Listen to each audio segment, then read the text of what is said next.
Good morning and welcome. It is 8:30 in the morning. It is the 30th day of August 2021. I am your grumpy guide to all things gaming, the OGGM, and it is day 30.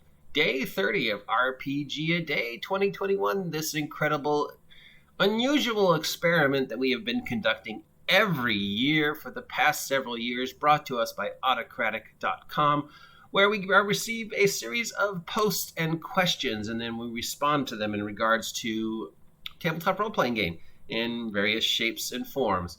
And today's word is mention. Mention. Mention what?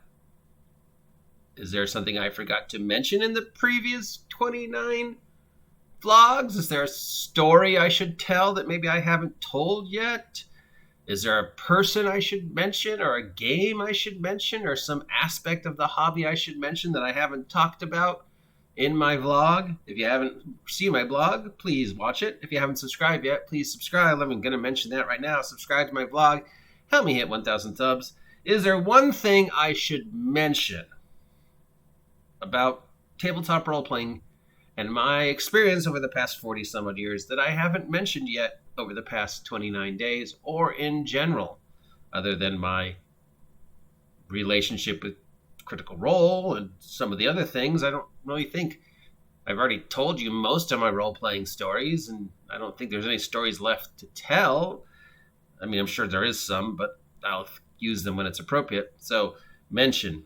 I guess I need to mention, the people who I think the most influential in my RPG history. Obviously, TJ Storm is probably the single most influential. The 15-year-long campaign he ran that I was very lucky to be a part of.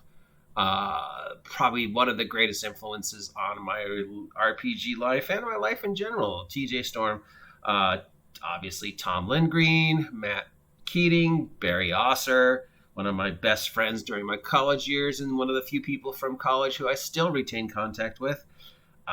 Matt Broman, probably the best DM I got to play with here when I lived in Ventura. Sadly, that relationship ended badly and strangely, and I kind of think he lost his mind, which is sad.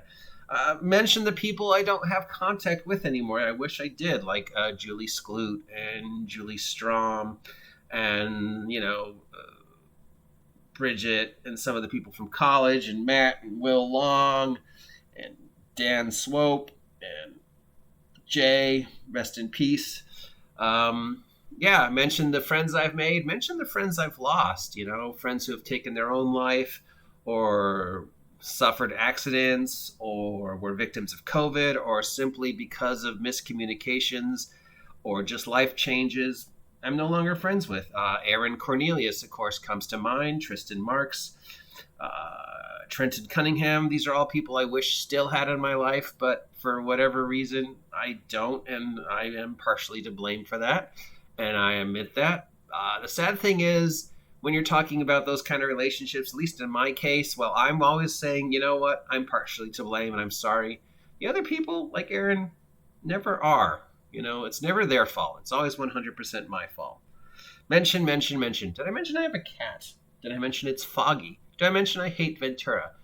Did I mention I cut my hair? I really don't know what you want me to do with this one, guys, so let me just mention thank you again, Autocratic and Casting Shadows, for doing this year and for doing this every year. It's an incredible investment of time and energy. Even though I am sometimes very hard and critical of it, I do appreciate it, and I do look forward to it every year. So thank you again. If you haven't subscribed yet, please subscribe. Help me hit 1,000 subs. Is there anything you think I should have mentioned? I'll talk to you later. Get off my land. Why don't you mention that?